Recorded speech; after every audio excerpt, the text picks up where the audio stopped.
Attention attention attention. আবার একটা শীতের সকাল, আমি বেরিয়ে পড়েছি আমার পরিবারের সাথে। আজ মিস্টার দাস নেই, আজ আমার সাথে আছে আমার মা, বাবা, বোন, জেঠিমা, দাদু দিদারাও এসেছিলো মামার বাড়ির ওদিক থেকে।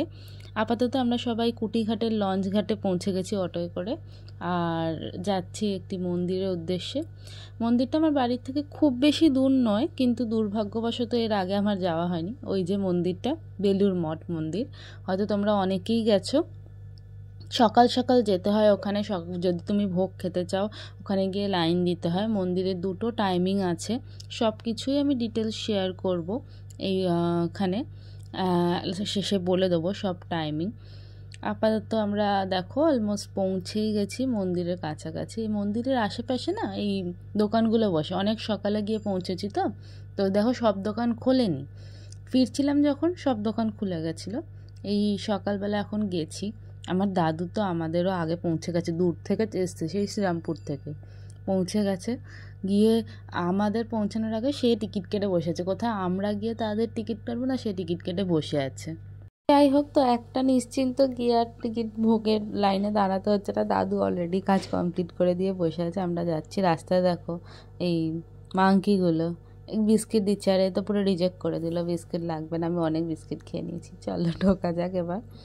এখানে আমাদের সব ডিরেকশনস ম্যাপ দেয়া আছে, টাইমিংস দেয়া আছে। দেখো খুব সুন্দর গঙ্গাটা ওখান থেকে দেখা যাচ্ছে। মন্দিরে তোমরা কমেন্টে জানিও যে কারা কারা অলরেডি মন্দিরে ঘুরেছো, ভোগ খেয়েছো। তোমরা একটু পজ করে দেখেও নিও যে মন্দিরের টাইমিংস দেয়া আছে সব রকম। এই যে রামকৃষ্ণ মিউজিয়ামের টাইমিং দেয়া। আমরা মন্দিরের কাছে চলে এসেছি, এইটা হচ্ছে মেন মন্দির।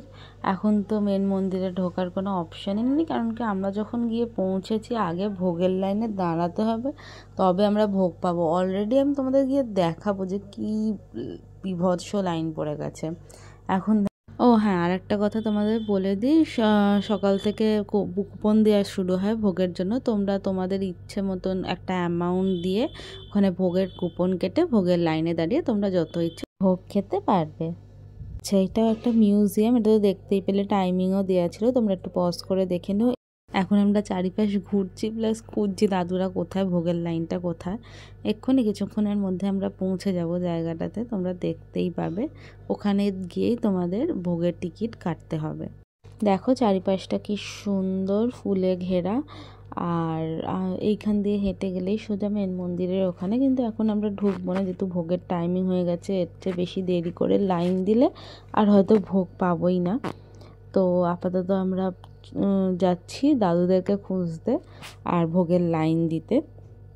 আর আমরা পরে মেন মন্দিরে ঢুকেছিলাম, কিন্তু মেন মন্দিরের ভেতরে ক্যামেরা করা পসিবল না, ওরা বারণ করছে। তো আমি জাস্ট একটু ক্যামেরাটা তুলেই সঙ্গে সঙ্গে নামিয়ে দিয়েছি, কোনো ঠাকুরের ভিডিও বা কিচ্ছু করিনি, একটু জাস্ট ক্লিপস এসছিলো, ওটাই আমি তোমাদের সাথে শেয়ার করেছি ফর আ সেকেন্ডের জন্য মেবি ক্লিপসে। দেখো চারিপাশটা ভীষণ সুন্দর, দেখো মন্দিরের কাজ করা, আর এত ওয়েল মেনটেন চারিপাশগুলো, ভীষণ সুন্দর জায়গাটা।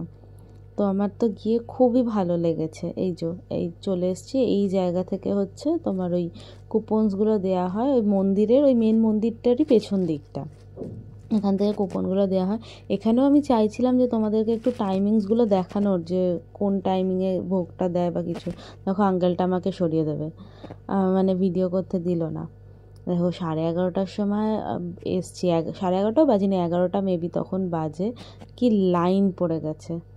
ফাইনালি ঢুকেছি, যাচ্ছি হেঁটে হেঁটে যেখানে আর কি বসিয়ে খাওয়ানো হয় ভোগটা, সবাই রয়েছে। আমার দাদু তো তখন বলছে, হাঁটতে হাঁটতেই তো এখানে অর্ধেক হজম হয়ে যাবে, এতটা রাস্তা, মানে গেট দিয়ে ঢোকার পর অনেকটা রাস্তা গিয়ে তারপরে এই ভোগের বিল্ডিংটা। তো এই যে চলে এসেছি ভোগের বিল্ডিংটা, এখানেই ভোগ খাওয়ানো হয়। এখানে সবাই লাইনে, এখানেও লাইন রয়েছে, কিন্তু এই কিছুক্ষণের মধ্যে, বেশি লাইন না, লাইন কন্টিনিউয়াসলি যাচ্ছে, কারণ কি ভীষণ বড় জায়গাটা। এই যে আমরা ঢুকছি, আর এখানে তোমরা দেখতেও পাবে একটু ছোট্ট করে জানলা দিয়ে আমি দেখাতে পারি কোথায় ভোগ রান্না হচ্ছে, লাড্ডু হচ্ছে, সব ছোট করে একটু নিয়েছি জিনিসগুলো ক্লিপস। দেখো ওই যে রান্না হচ্ছে ভেতরে, বিশাল বড় বড় কড়াইতে রান্না হচ্ছে, আর ওই যে সব বড় বড় জার্সগুলো, ড্রামসগুলো রয়েছে, ওইগুলোতে সব খাবারগুলো রাখে ওরা। বিশাল বিভৎস বড় জায়গা একটা।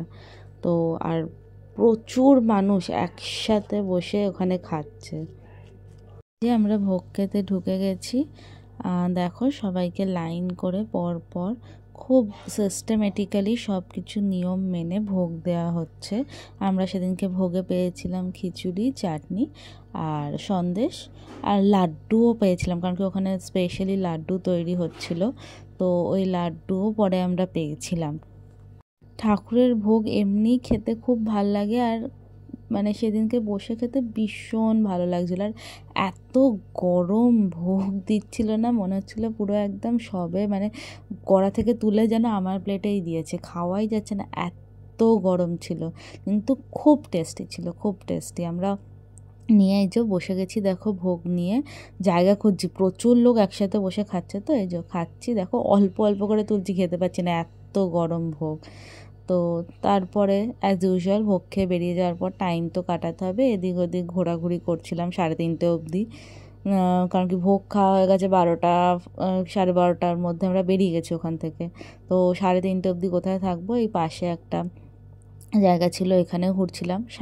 মানে সবেই গেছে তোমার সারদা মায়ের জন্মতিথি, তো সেই জন্য দেখো এই জায়গাটাকেও ভীষণ সুন্দর করে সাজিয়েছে, অপূর্ব মানে ফুল দিয়ে এত সুন্দর করে সাজিয়েছে যে কী বলবো। সারদা মায়ের চারিপাশটা খুব খুব সুন্দর করে সাজিয়েছে, সেগুলোই আমরা সব দেখছিলাম, এই দিক ওদিক ঘোরাঘুরি করছিলাম, কারণ কি কোথায় আর সারাদিন সময়টা কাটাবো, কারণ অনেকটা সময়, প্রায় 1টা থেকে ধরো, আমি যদি ধরি 1টা থেকে 3:30 অবধি টাইম বাইরে কোথায় কাটাবো। তো এই চারিপাশগুলো ঘুরছিলাম। 3:30তে বাস দেই, গেট খুলে দিয়েছে, কিন্তু অতক্ষণ বয়স্ক মানুষ কোথায় ঘোরাঘুরি করবে, দাদু দিদার তো এমনি পায়ে ব্যথা, তো দাদু তো আর যেতেই পারলো না, লাস্টে বসেই থাকলো, দিদা আমাদের সাথে গেছিলো। চারিপাশগুলো ঘুরতে ঘুরতে আবার ঢুকে গেলাম, দেখো সব লোক কিন্তু সেই ভোগ খেয়ে অপেক্ষা করেছে 3:30 অবধি, মায়ের কাছে যাবে বলে, মাকে দর্শন করবে বলে। এই যে ছোট্ট করে দেখিয়েছি তোমাদের ভেতরের জায়গাটা।